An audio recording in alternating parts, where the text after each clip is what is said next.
Welcome back students. आज topic के बारे में हम बात करने जा रहे हैं वो हमारा चैप्टर कंबशन एंड फ्लेम से लिया गया है और इस टॉपिक का नाम है how do we control fire. Fire को हम कैसे कंट्रोल कर सकते हैं। फायर को कंट्रोल करने से पहले हमें ये पता होना चाहिए कि फायर हमारी लाइफ में कितना इम्पोर्टेंट रोल प्ले करती है। फायर से हमारे कितने मेजर काम होते हैं। आपको पता है कि जो हम लोग फूड भी खाते हैं वो भी कुकिंग किससे होती है, with the help of fire, right. जो आपकी बड़ी बड़ी फैक्ट्रीज़ हैं उन सब में फ़ायर का इस्तेमाल होता है। टेक्सटाइल हो चाहे वो आपकी किसी भी चीज़ की कंपनीज़ हो, वो फ़ायर का इस्तेमाल करती हैं अपना वर्क करने के लिए। बट फायर का इस्तेमाल तब तक अच्छा है जब तक हम उसे कंट्रोल कर सकते हैं। जैसे ही फायर हमारी आउट ऑफ कंट्रोल हो जाती है वो हमारे लिए प्रॉब्लमेटिक होता है। फॉर एग्ज़ाम्पल, जैसे कि आपका लिखा हुआ है, fire is useful in many ways but not always.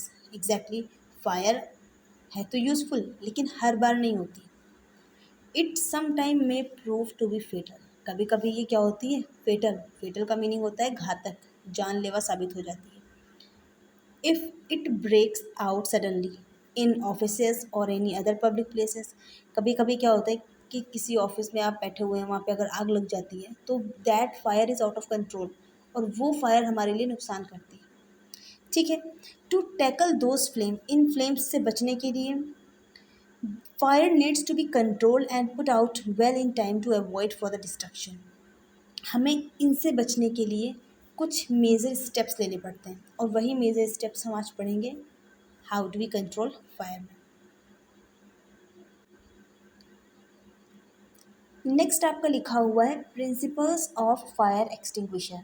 हर एक चीज़ किसी न किसी सिद्धांत पे काम करती है, किसी प्रिंसिपल पे काम करती है। We know that the three conditions necessary for combustion. हमें ये बात अच्छे से पता है कि कम्बशन के लिए तीन एसेंशियल चीज़ें चाहिए। अब वो एसेंशियल चीज़ें क्या हैं? सबसे पहले तो फ्यूल का होना चाहिए।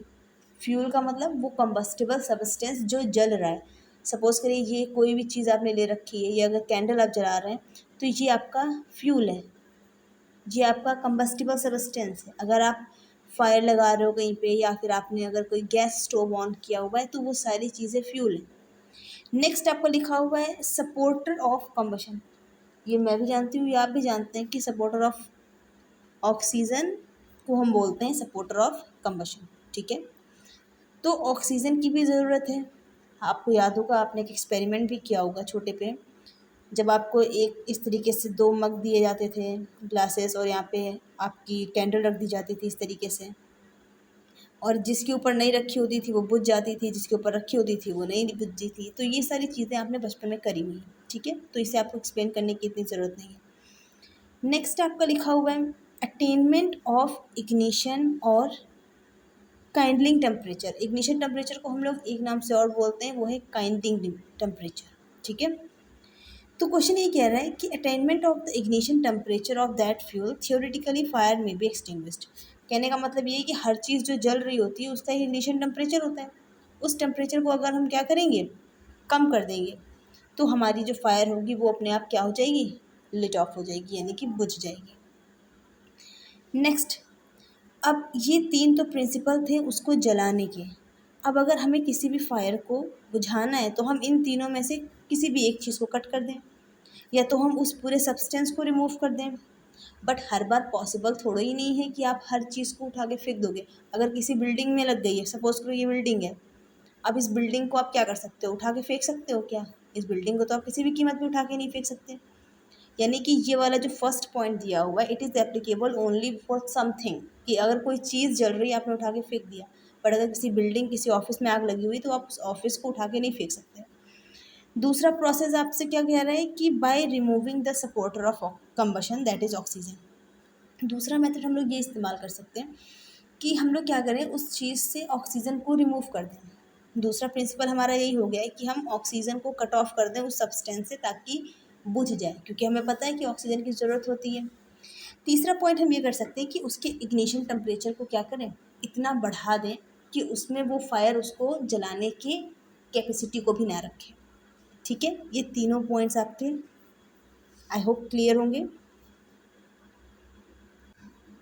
Now next is water as extinguisher. पानी एक्सटिंग्विशर की तरह कैसे वर्क करता है। देखो पानी दो काम करता है। फर्स्ट तो it brings the temperature of the combustible material below it's ignition temperature.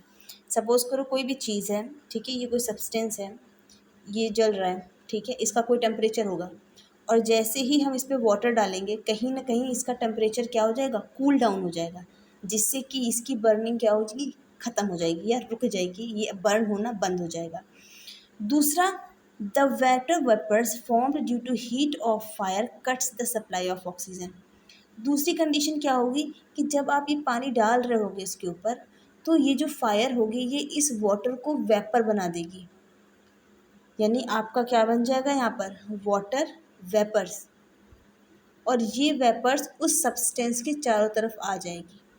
मैं आपको दोबारा से ज़रा क्लीन करके समझा देती हूँ। जैसे सपोज करो ये कोई चीज़ है, ठीक है, this is any burning substance, और यहाँ से आपने इसमें वाटर डाला है, ठीक है, आप इस पर वाटर थ्रो कर रहे हो, तो क्या होगा कि इस फायर की वजह से ये जो वाटर होगा ये वेपर्स की फॉर्म में इसके चारों तरफ आ जाएगा। अब इस वेपर ने क्या किया है, इसको पूरी तरीके से कवर कर लिया है। तो जो पहले ऑक्सीजन यहाँ से इसको मिल रही थी, अब उस ऑक्सीजन के बीच में ये वेपर्स आ गई हैं। तो अल्टीमेटली ये जो सब्सटेंस था इसका टच इस ऑक्सीजन से ख़त्म हो गया, क्योंकि बीच में ये वेपर्स आ गई हैं। बात समझ आ रही होगी। तो इस दो तरीके से हम लोग क्या कर सकते हैं कि फायर को रोक सकते हैं पानी की मदद से। नेक्स्ट लिखा हुआ है, एक कंडीशन हमारे साथ पानी के साथ ये भी आती है कि पानी का इस्तेमाल हम लोग ऐसी फायर के लिए नहीं कर सकते हैं जो कि आपकी इलेक्ट्रिकल हो। क्यों? क्योंकि जो आपका वाटर होता है, जो आपका वाटर है, it is good conductor. Good conductor of what? Good conductor of electricity. तो जैसे ही आप पानी उसमें डालोगे किसी भी चीज़ में जहाँ पर इलेक्ट्रिकल फायर लगी हुई है, तो अल्टीमेटली आपको शॉक लगने का या करंट लगने का खतरा रहता है। दूसरा केस कहाँ पे होता है जहाँ पर आप वाटर इस्तेमाल नहीं कर सकते, वहाँ पर जहाँ पर जो फायर हो वो पेट्रोल या फिर डीजल से लगी हो। पेट्रोल या फिर आपके डीजल से अगर कोई फायर लगी हुई है तो आपका क्या होगा, आप उसको इससे नहीं कर सकते। रीज़न क्या है? अब रीज़न आपका सिंपली ये है कि आप, मुझे भी पता है आपको भी पता है कि जैसे सपोज़ करो ये कोई सब्सटेंस है, लेट्स से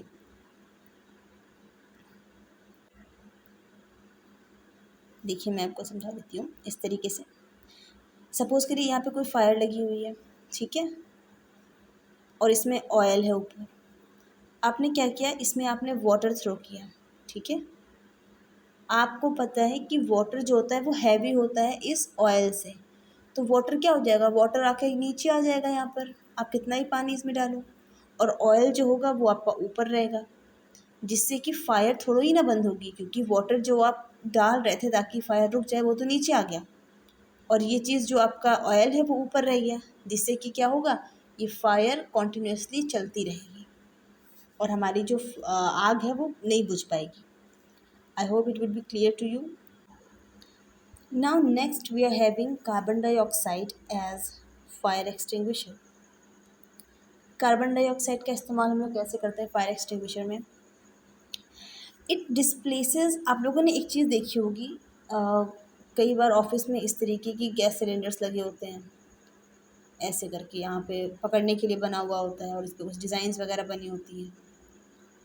इस तरीके से जो एक कह सकते हैं इसको हम, जो कार्बन डाइऑक्साइड फायर एक्सटिंग्विशर है, ये आपको ऑफिसेज़ वगैरह में मिल जाएगा, या मॉल्स आप कहीं जाओगे वहाँ पे भी आपको दिखाई पड़ेगा।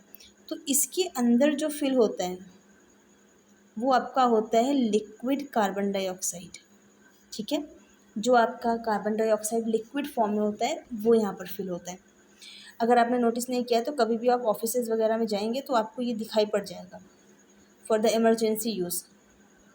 नेक्स्ट लिखा हुआ है, it displaces oxygen so that oxygen cannot come in contact with fire. Thus, carbon dioxide gas stops the supply of oxygen, thereby removing oxygen from the fire triangle.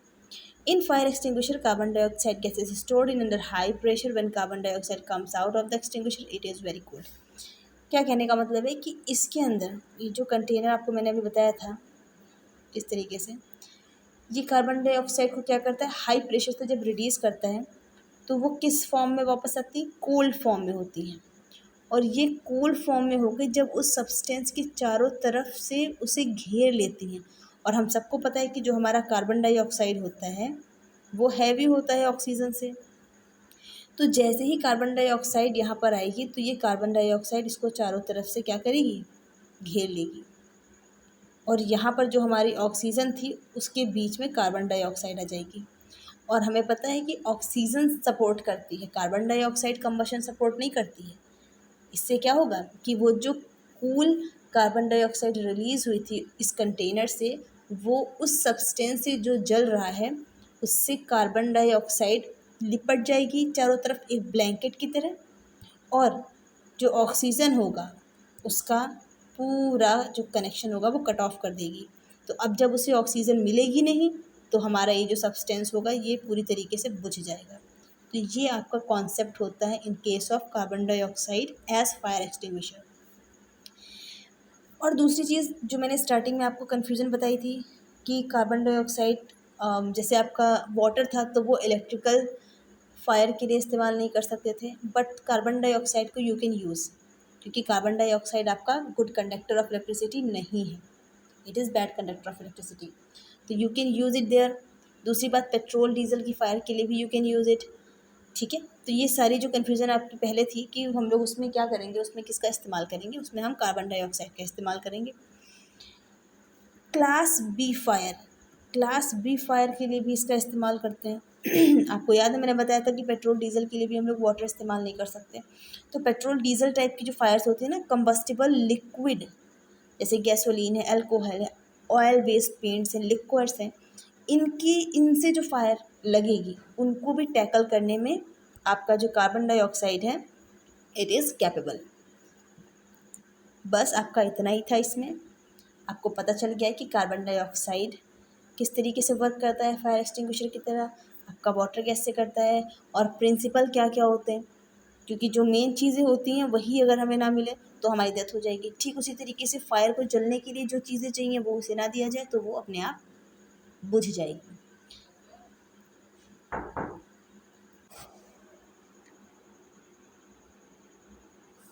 I hope it